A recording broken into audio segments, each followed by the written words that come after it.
Jadi, saya akan membahas mengenai evaluasi, asesmen, dan pengukuran. Untuk materi yang akan dibahas yaitu yang pertama, evaluasi, asesmen, dan pengukuran.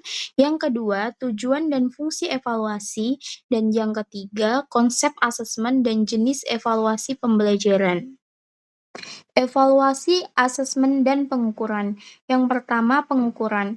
Pengukuran merupakan suatu proses untuk memperoleh data terukur mengenai tingkat penguasaan kompetensi oleh siswa dengan tujuan yang telah ditentukan. Pengukuran berfokus pada aspek kuantitatif. Pengukuran berbasis instrumen berupa tes, skala, dan angka.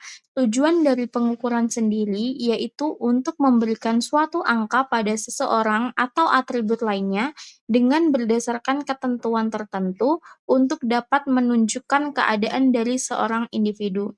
Contoh dari pengukuran sendiri yaitu ketika dokter yang menggunakan termometer untuk mengukur suhu pasien, misalnya memperoleh hasil 36,4 atau 35,5 derajat Celcius.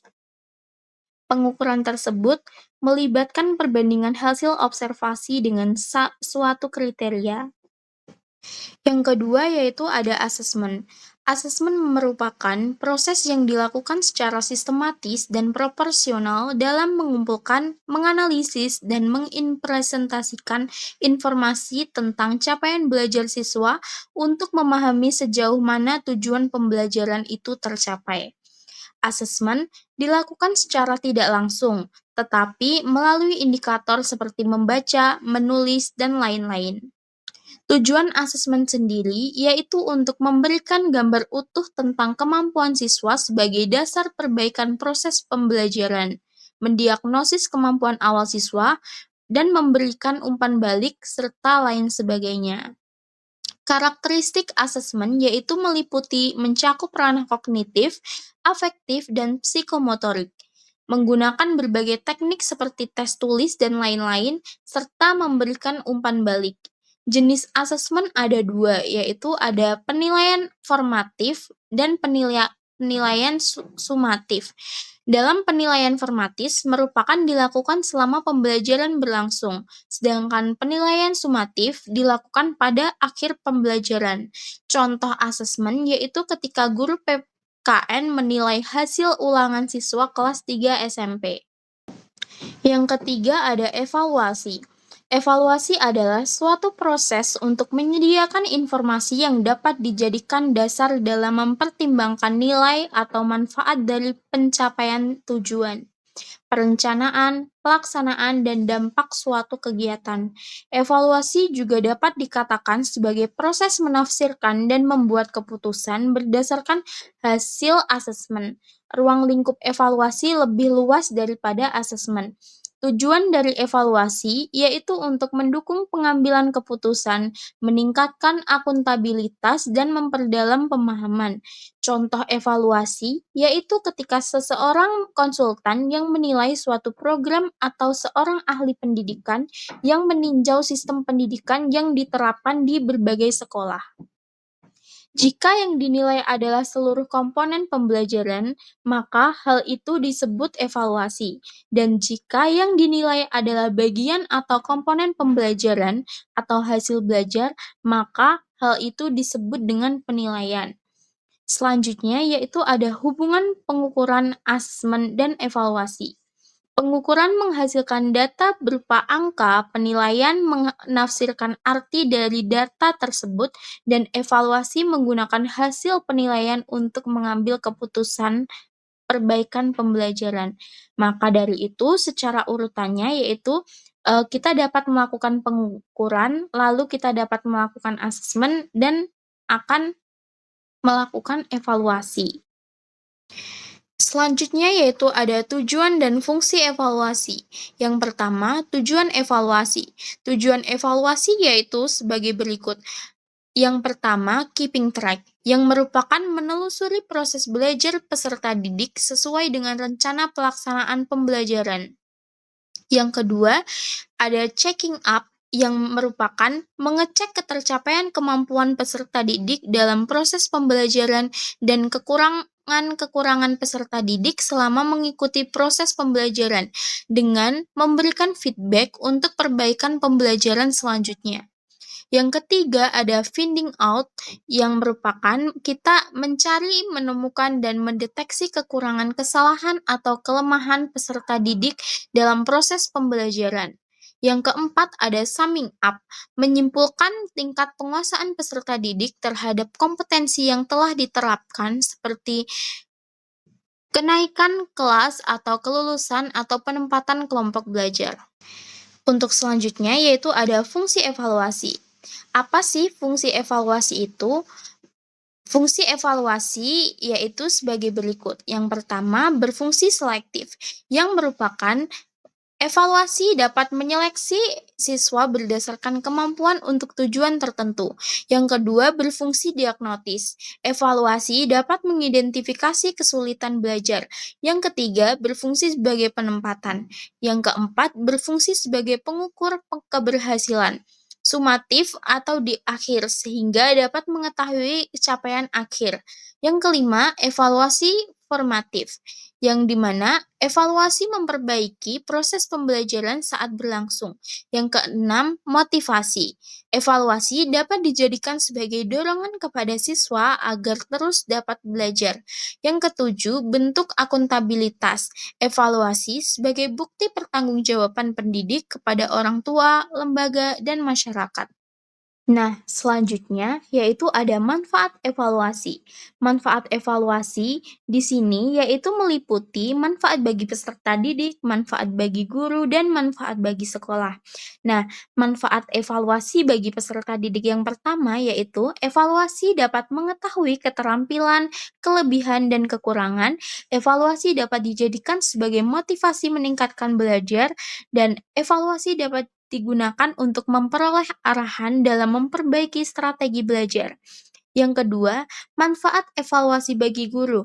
Manfaat evaluasi yang pertama, mengetahui efektivitas metode, media, dan strategi pembelajaran.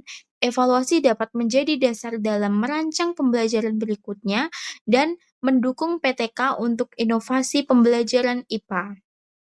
Manfaat evaluasi bagi sekolah. Manfaat yang pertama yaitu mengetahui apakah kondisi belajar sudah sesuai harapan atau belum. Yang kedua, informasi dari guru tentang tepat tidaknya kurikulum yang telah digunakan. Yang ketiga, hasil penilaian dari tahun ke tahun sebagai pedoman standar sekolah atau akreditasi. Untuk materi selanjutnya yaitu ada prinsip evaluasi. Di sini, prinsip evaluasi yaitu meliputi berorientasi kepada pencapaian kompetensi, valid, adil, objektif. Objektif ini dimaksud yaitu tidak membeda-bedakan, terus ada berkesinambungan yang dimana evaluasi dilakukan secara terencana. Selanjutnya ada menyeluruh, yang dimana evaluasi ini mencakup keseluruhan aspek hasil belajar siswa.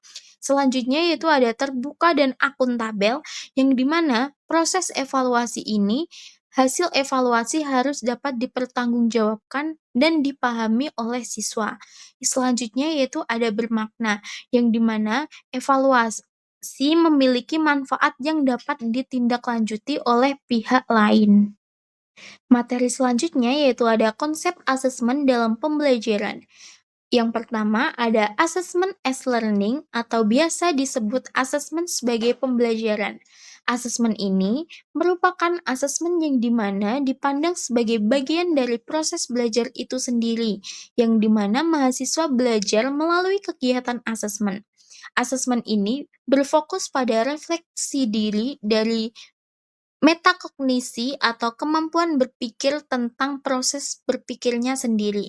Contohnya, yaitu ketika mahasiswa diminta membuat jurnal refleksi setelah praktikum gelombang, menuliskan apa yang dipahami, serta kesulitan yang dialami, dan bagaimana cara mengatasinya. Yang kedua, ada assessment for learning atau biasa disebut asesmen untuk pembelajaran. Asesmen ini dilakukan untuk dapat membantu dosen atau guru dan mahasiswa dalam memperbaiki proses pembelajaran.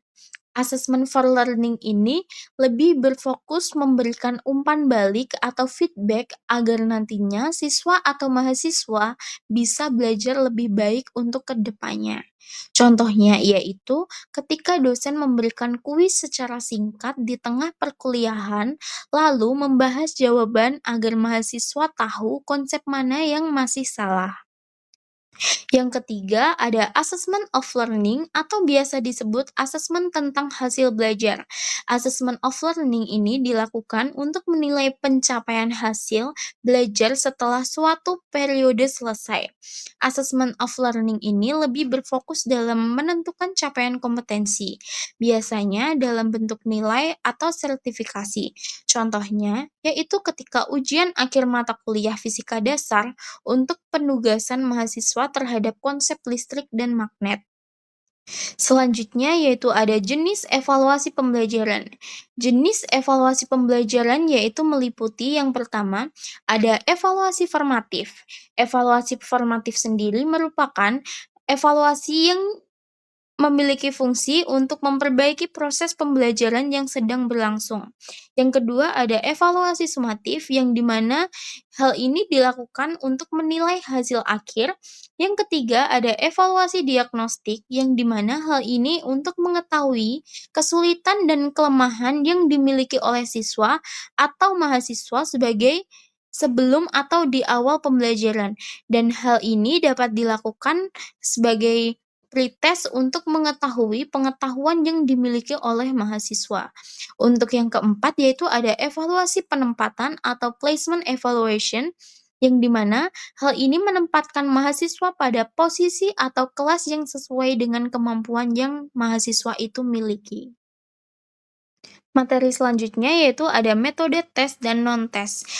Yang pertama ada metode tes. Metode tes merupakan teknik pengumpulan data yang digunakan untuk memperoleh informasi mengenai kemampuan peserta didik dengan memberikan seperangkat soal berdasarkan materi yang telah dipelajari, dengan tujuan untuk mengetahui tingkat pemahaman, kemampuan, dan keberhasilan peserta didik dalam proses pembelajaran. Langkah-langkah dalam penyusunan metode tes ini yang pertama yaitu menentukan tujuan mengadakan tes, yang kedua mengadakan pembatasan terhadap bahan yang akan dijadikan tes, yang ketiga merumuskan tujuan instruksional khusus dari tiap bagian bahan, yang keempat menderetkan semua indikator dalam tabel persiapan yang memuat aspek tingkah laku yang terkandung dalam indikator itu. Untuk selanjutnya yaitu ada metode non-tes. Metode non-tes merupakan pendekatan penilaian yang digunakan untuk mengukur aspek-aspek yang sulit oleh tes konvensional, seperti sikap, keterampilan, serta nilai-nilai keagamaan. Contohnya metode non-tes yaitu ada observasi, wawancara, angkat, dan studi literatur. Terima kasih dan wassalamualaikum warahmatullahi wabarakatuh.